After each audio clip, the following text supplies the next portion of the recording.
Okay.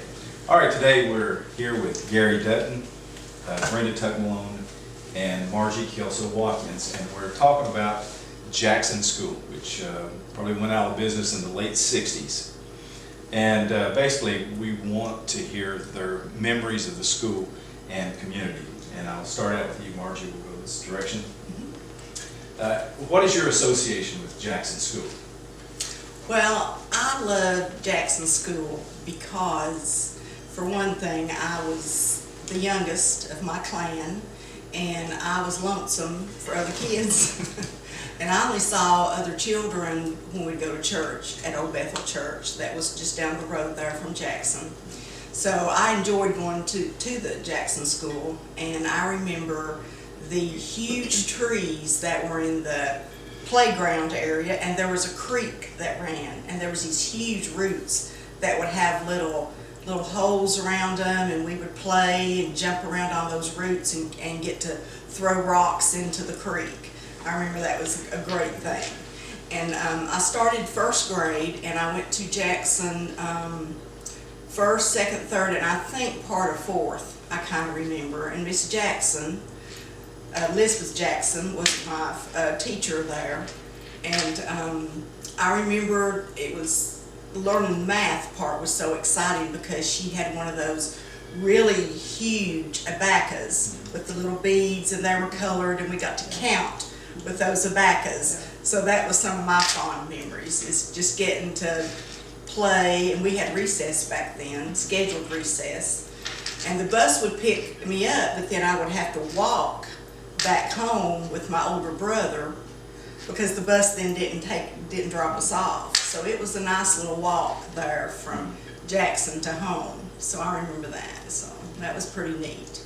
And the lunchroom was down in the basement, so we would go down steps to go down and go to the restroom and eat lunch. So that's my fondest. Okay. Your association with Jackson? My association is I started there in first grade in probably 1954, and went just that 1 year to first grade because we moved to town. And then when I was in the 5th grade, we moved back out to the country, and I resumed my Jackson education, and I had Mrs. Easter, and met my best friend to be June Turpin, and we remained best friends and for the rest of our time there and through high school. And then I recall when I was there, we had 4 classrooms. I think Margie, you said you had 3, so it changed in those 10 years. And so we had the first and second with Mrs. Jackson, and third and fourth was Mrs. Carpenter, and I never had her.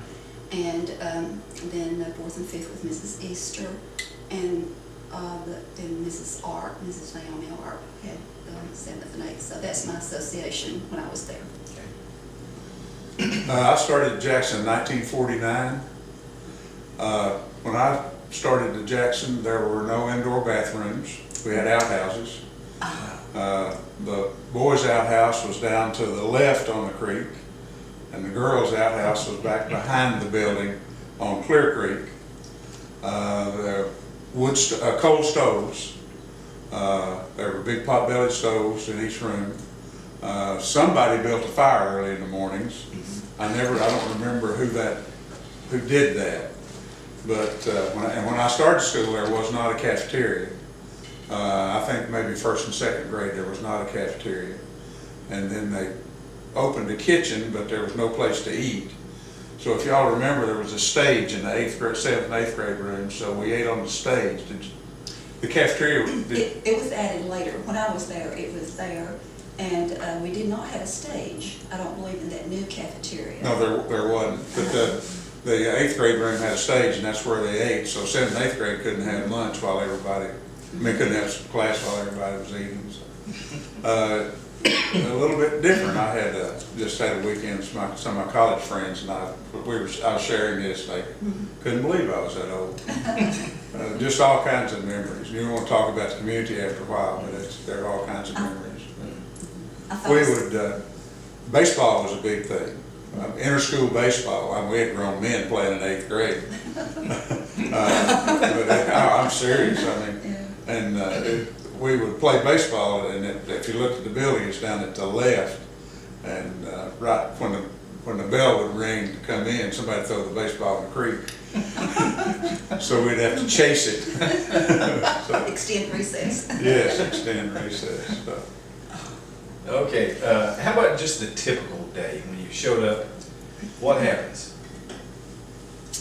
Let's see, I remember as we would come in, there was a cloakroom, and we would put our coats, we'd hang up on hooks, sit down.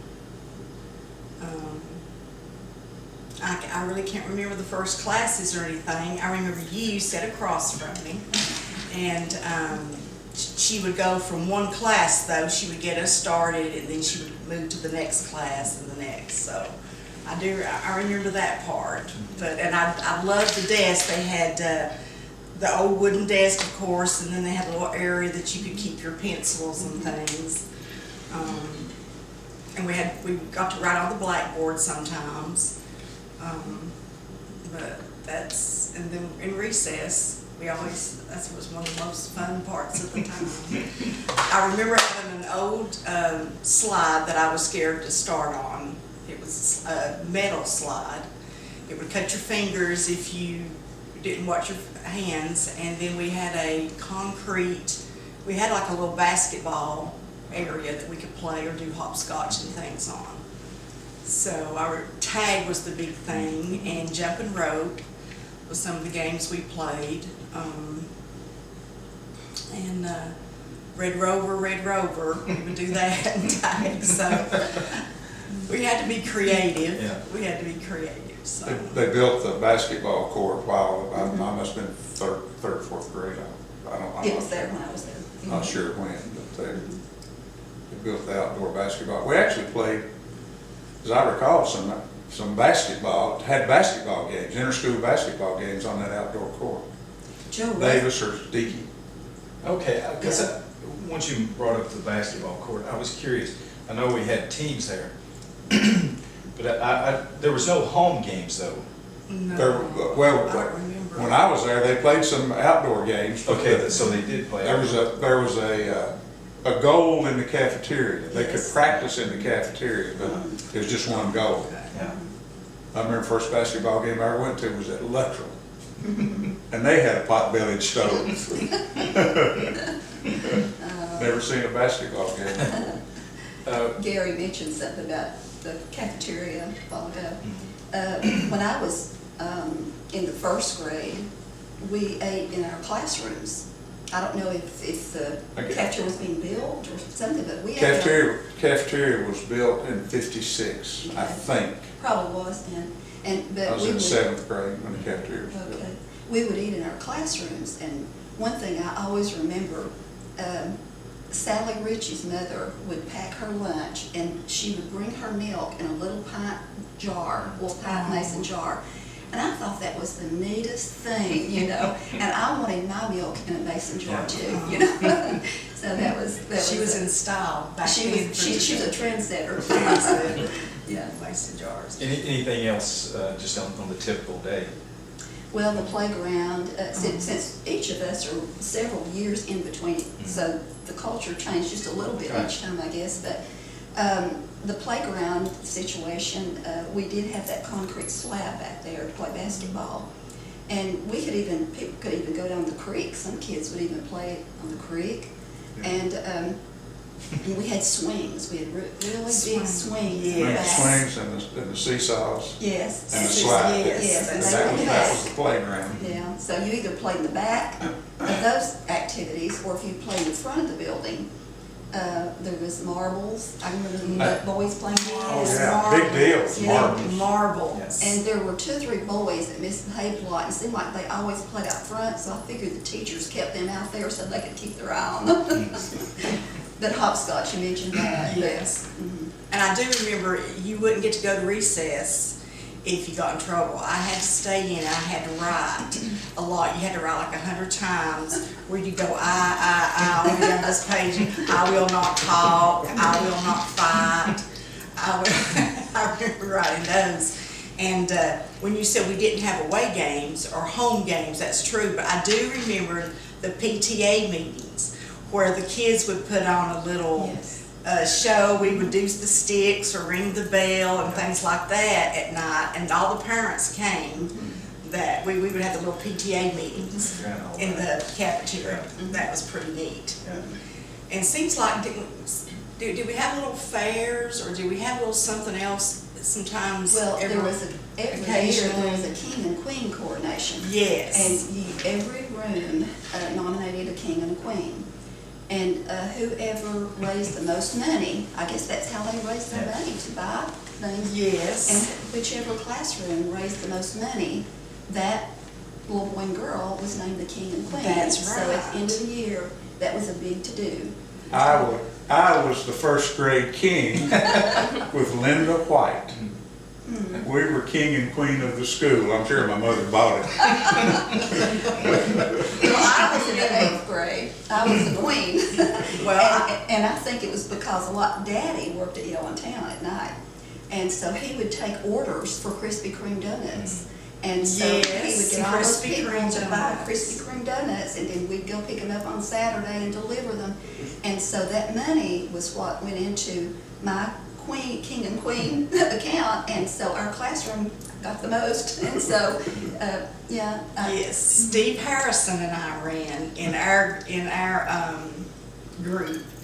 I think I was a year older than him, or maybe was he our age? No, He was a year younger.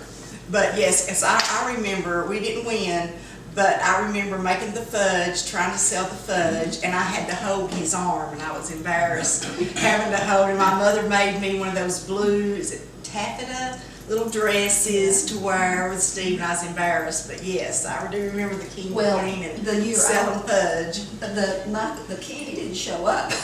Oh, really? I was left standing at the You get to be queen by yourself for the day. but Terry Block was a good friend of mine, so he filled in and he became the substitute king. Okay. But completely aside, we still have a quilt on our bed that your mother made. Oh, how wonderful. Yeah, she sewed for your mom a lot. Yeah. She sewed for your mom and stuff. That's awesome. How did you get to school? Did you ride a bus or? Bus. Tom Williams picked us up. And my brother, my older brother, Arthur, or Bear as other people call him, and I believed him, but listen, it's like he would be a great brother sometimes. He taught me how to write my name before I went to school. He says, you'll have to learn this. But then he told me that the bus was a great big old caterpillar. And the big caterpillar would come and eat you up that morning and take you to school and then spit you out to bring you home. But that was, so I was, for the first, when he would pick him up, I was cry because I thought that caterpillar was eating my brother until I got older and learned better. But yes, I do remember that little story and then at times, like I said, we had to walk home if the bus didn't run in the evening. But it always picked us up in the morning. Okay. I had Dennis Williams, Tom's brother. Yeah, He was, and the thing I remember about Mr. Williams, he was kind of, people would think he was kind of grouchy, he was very stern, and I'm sure he had to be. But he was always nice to us, and the thing I remember most about him is every year when you graduated from high school, he would give you a box of candy. And so I always remember thinking, oh good, I graduated, I get a box of candy. And it was just a good memory of him. That was Miss Lenny Williams. Yes, his wife was a school teacher. Yeah, she taught for In Loudon. Yeah, Yeah, she taught my mother, and then I had her at Loudon Junior High. yeah, taught forever. She was a legend. Yeah. How'd you get to school? On a bus. I had to walk down to what's now Ritchie Road.